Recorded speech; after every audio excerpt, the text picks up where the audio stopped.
Les amis, aujourd'hui, on va voir comment diversifier ses devises pour ne pas être exposé uniquement à l'euro, qui d'ailleurs baisse énormément actuellement. Donc on est parti de suite. On peut tout d'abord aller voir un peu qu'est-ce que ça donne l'euro actuellement.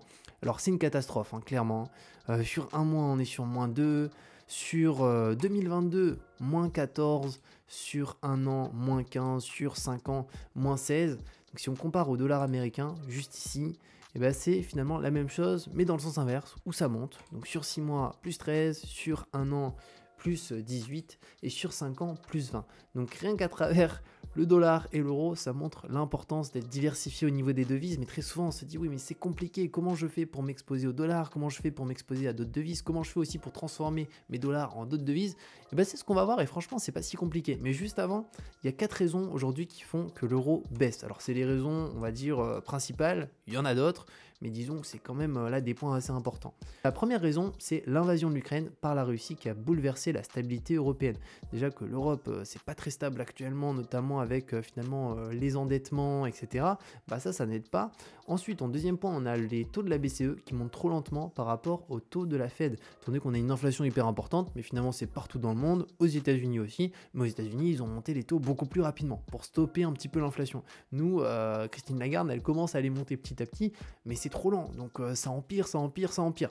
Ensuite, en troisième point, juste ici, c'est les incertitudes en Europe, entre parenthèses, pénurie, risque de récession, si on n'y est pas déjà dans une récession, et les pénuries notamment au niveau de la dépendance de l'Europe vis-à-vis de matières premières comme le gaz avec la Russie, qui pourrait finalement entraîner de sérieux dégâts sur l'Europe. Et en quatrième point, concernant le dollar, c'est que le dollar ça représente 60% des réserves mondiales des banques, et l'euro c'est 20%, donc ça reste assez faible. Et le point le plus important c'est celui-ci, c'est que finalement 90% du temps, le dollar est utilisé dans les transactions internationales par rapport aux autres devises. Et il y a 10% du reste des transactions internationales où là, c'est les autres devises. Donc réellement, c'est la monnaie la plus puissante aujourd'hui. Et aujourd'hui, avec la situation de l'Europe, il y a beaucoup finalement d'entreprises, de particuliers, enfin à tous les niveaux, hein, qui décident d'être couverts avec le dollar, qui aujourd'hui tient mieux plutôt qu'avec l'euro qui baisse petit à petit. Donc ça joue aussi là-dessus, c'est qu'on a énormément d'acteurs aujourd'hui qui échangent et les transactions se font en dollars. Donc ils n'utilisent pas l'euro et ça aide pas.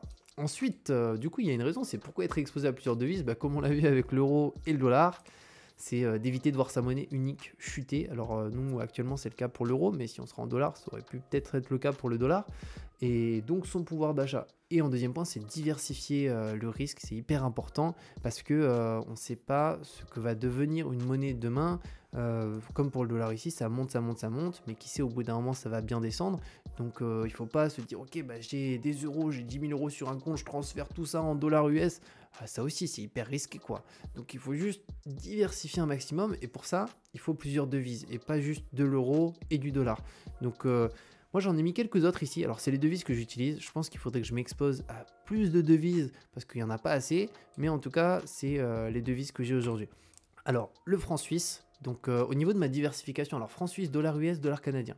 Alors actuellement j'ai 50% tout en euros, donc 50% de mes fonds sont en euros, que ce soit sur les livrets A, sur certains investissements, 50%. Ensuite, j'ai 25% dollars US. Ensuite, j'ai 15% qui est en francs suisses et j'ai 10% en dollars canadiens. Donc, j'ai diversifié de cette manière. Donc, je suis promis aussi à subir la baisse de l'euro sur 50% finalement de mes fonds. Mais d'un côté, je limite la casse parce que je me suis exposé petit à petit à finalement ces autres valeurs qui aujourd'hui tiennent plutôt bien. Ce ne sera pas le cas peut-être plus tard. Mais en tout cas, cette diversification, elle est rassurante aussi. Donc l'idée c'est vraiment essayer de diversifier les devises pour limiter le risque. Et voilà. Et ensuite, où convertir ces devises? Alors là, il y a 3 plateformes. Très souvent, les banques classiques le permettent pas trop, à part si on a un compte multi-devises où on va pouvoir échanger une devise en une autre. Mais la majorité des banques, Boursorama, BNP, Paribas, etc., souvent le permettent pas, ou sinon avec des frais hyper élevés. Donc il y a 3 solutions qui sont vraiment pas mal. Interactive Broker, alors c'est vraiment là où finalement moi je préfère convertir mes devises parce que c'est où il y a le moins de frais. Ensuite on a Wise qui est vraiment pas mal aussi, c'est un compte multi-devises, donc là on peut échanger vraiment n'importe quelle devise en une autre devise. Contrairement à Interactive Broker, on est quand même limité, je crois qu'il y a une vingtaine de choix. Sur Wise, il y a clairement quasiment toutes les monnaies du monde, Donc il y a un peu plus de choix, par contre il y a un peu plus de frais. Et ensuite il y a Revolut, où là c'est entre guillemets gratuit avec un compte Revolut, mais en réalité il y a du spread, je crois que c'est 2%, donc quand même il y a pas mal de frais. Donc le mieux c'est Interactive Broker et Wise qui sont les deux plateformes que j'utilise principalement. Donc là pour montrer un petit peu comment ça se passe, imaginons sur Interactive Broker si on souhaite convertir des devises. Alors de base c'est pour investir en bourse, mais moi je l'utilise juste pour les devises Interactive Broker. Juste pour deux devises d'ailleurs, juste le franc suisse et le dollar US. Donc si je vais dans rapport de trésorerie, ici, on peut déposer des fonds sur la plateforme. Donc moi, il y a un peu plus de 12 000 euros qui a été déposé. Et une fois qu'on dépose des fonds, on les dépose en euros dans mon cas. Donc je les dépose en euros. Et ensuite, ces euros, je peux les convertir en d'autres devises. Donc je clique juste dessus. Et là, je vais sélectionner la devise que je souhaite convertir. Enfin, la devise que je souhaite convertir, elle est ici. Mais pour le coup, la devise que je veux, donc imaginons, je pourrais dire, je veux de l'USD, juste ici.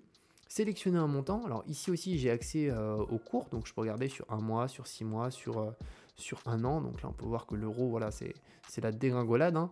Et ça nous permet de sélectionner un montant. Donc ça c'est un point qui est hyper intéressant à Interactive Broker à ce niveau là, c'est qu'on peut le faire facilement d'ailleurs. Donc si on fait un test, imaginons franc suisse juste ici, je clique, je sélectionne la devise. Donc pour l'exemple je vais lui dire du dollar US ici. Là, on peut sélectionner un montant, 1000, et ensuite, on va cliquer sur transmettre. Alors là, je ne vais pas le faire parce que sinon, il va le faire, mais sinon, il faudrait cliquer sur accepter. Alors mince, je crois que je l'ai fait en fait. Non, je ne l'ai pas fait, ouais, parce qu'il faut valider cet élément-là. Alors, je ne vais pas le valider, comme ça, il ne va pas valider la transaction. Sinon, je vais me prendre un petit frais, tout ça, pour remettre du franc suisse juste après. Mais en tout cas, c'est très simple de le faire. Et c'est un bon moyen aussi de diversifier au niveau des banques. Alors moi, j'ai vraiment pas mal de comptes en banque que j'ai ouverts. Alors, il n'y a pas forcément tous des fonds dessus. Mais en tout cas, je diversifie à ce niveau-là parce que si demain, il y a un blocage de compte pour je ne sais quoi, bah, j'ai pas mon argent qui est sur le même compte. Donc, Interactive Broker, je me sers aussi pour avoir un peu de liquidité dessus. Et ces 12 000 euros, du coup, bah, si un jour j'en ai besoin, je sais que sur Interactive Broker, ils y sont. Et d'ailleurs, ce qui est bien, c'est que les fonds, ils sont sur plusieurs comptes en banque. Donc là, en fait, il y a du franc suisse, de l'euro, de l'USD. Et en réalité, c'est pas Interactive Broker qui a les fonds directement, c'est des coffres dans plusieurs banques, donc dans différentes entreprises. Donc même à ce niveau-là, ça peut permettre de diversifier. Donc la stratégie d'avoir plusieurs banques, plusieurs comptes, plusieurs devises, c'est aujourd'hui en fait de plus en plus important parce que on arrive dans une période franchement qui fait un petit peu peur, hein, avec tout ce qui se passe, l'inflation, la récession, ça fait flipper. Donc clairement, il faut vraiment aussi se hedger et se dire ok, j'essaye de diversifier un maximum mon risque, de ne pas avoir mon argent dans le même compte en banque, de diversifier mes devises, ne pas avoir que de l'euro, ou que du dollar, ou que du franc suisse, ou que une autre devise. Vraiment avoir une diversification qui est totale. En tout cas les amis, j'espère que cette courte vidéo sur finalement comment changer une devise en une autre devise vous a plu et vous a permis d'y voir plus clair pour ceux qui ne savaient pas forcément comment on peut faire pour modifier, convertir une devise en une autre. Je vous dis à très bientôt pour de nouvelles vidéos. Je vous mets 2 autres vidéos sur la chaîne juste ici. Prenez soin de vous et ciao!